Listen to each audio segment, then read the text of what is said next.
Today we're going to be talking about creating a message on your SNEED-JET 1-inch printer.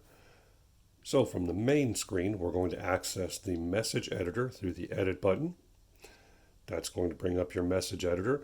We have the different objects along the top here that we can put in. Today we're going to be doing a 2-line message, just basic text. So we'll start with text. That's going to populate an object into the area here. We have your font, some object or text attributes such as bold, italic, or underline.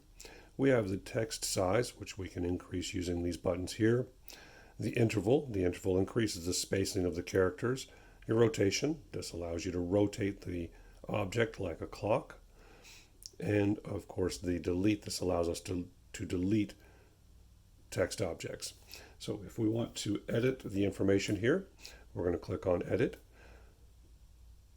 It populates into this area here. We'll want to empty it, so right next to the space bar, click on empty, and we're going to type in SNEED.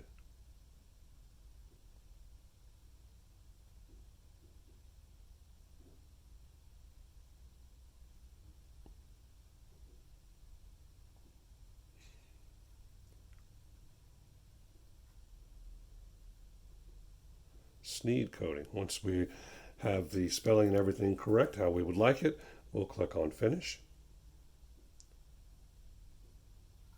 That's going to take you back to the message editor, and now our text is here. Now we can begin to adjust it.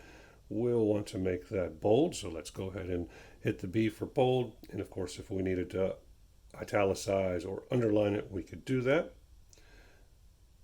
For the demonstration purposes, we're going to use that setting right there. I'm going to change the font. Arial is a very common font. Let's take the bold off of there, and we're going to actually make this a little bit bigger. So we've got that up to 152. We can see here on the side the overall size that we're looking at, and as we make changes we can actually see that it changes while we watch. If we needed that to be a little longer, we could increase the spacing between the characters by using the interval. We'll leave it standardized for now.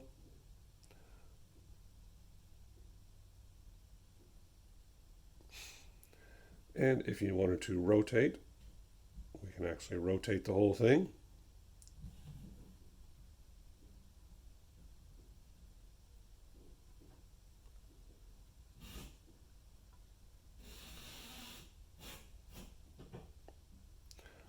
And back to normal there.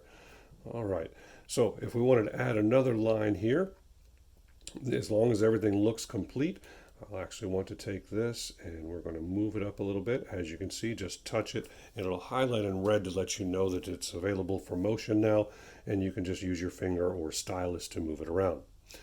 Once we're done, we're going to go back to edit. That stays there, and now we can choose another type of object. If we want to add another text object, we would click on edit.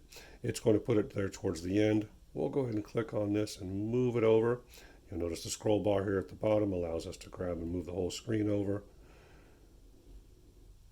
And we're going to put that right into place. Now if we wish to edit that, let's go ahead and click on edit and empty.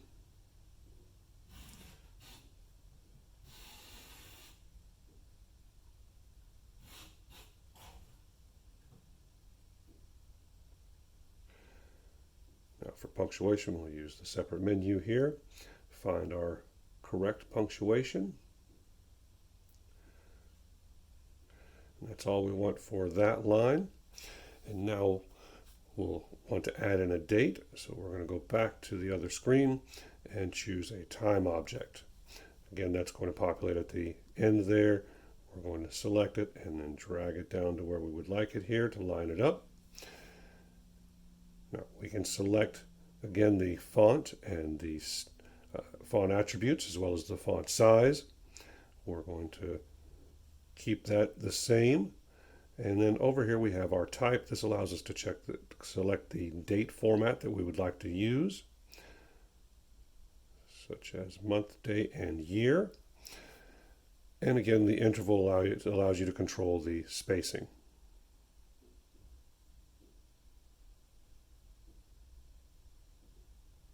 Oh, went too far. As you can see, you can go negative, so you can squeeze everything together a little bit there. All right. Now, if we wanted to do an expiration date, as this is Best Buy, we don't want to do today's date. We'll need to use user defined. When we use user defined, that is going to bring up a matrix here so we can design the message or design the time code as we need it. It gives you a print preview down here along the bottom.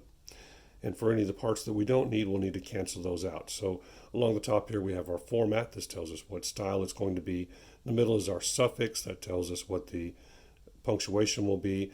And last is our sorting. So we want to do an expiration date. We don't need the clock on there. So we're going to take the step to cancel all those things out.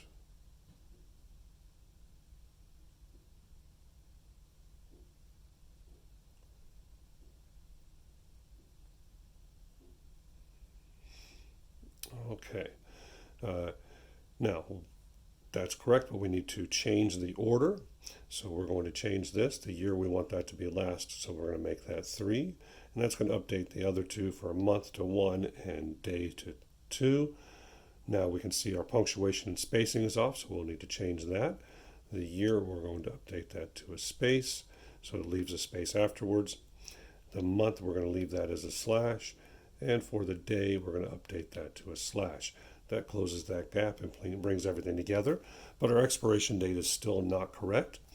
So for there, we have a valid time to adjust the time. As you can see at the top column, we've got year, month, and day. So if we wanted to have this offset by 2 years, we would just increase that. You can see that it updates the preview here below. And if we needed that to be 2 years and 1 month, we would increase that. And let's say 2 years, 1 month, and a week. So we'll go up by 7 days here. And so 2 years, 1 month, and a week.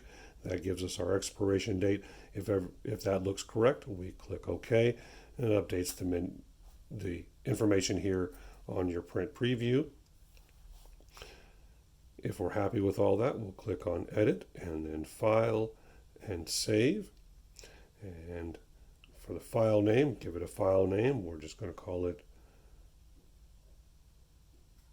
date code. Make sure it's set to local, that way it saves it on the printer, and then click OK. Takes you back to the message preview area. If you want to take a look at that, you'll go to your print and then select file, find our date code, and then click OK. And now we can see it's ready to print there.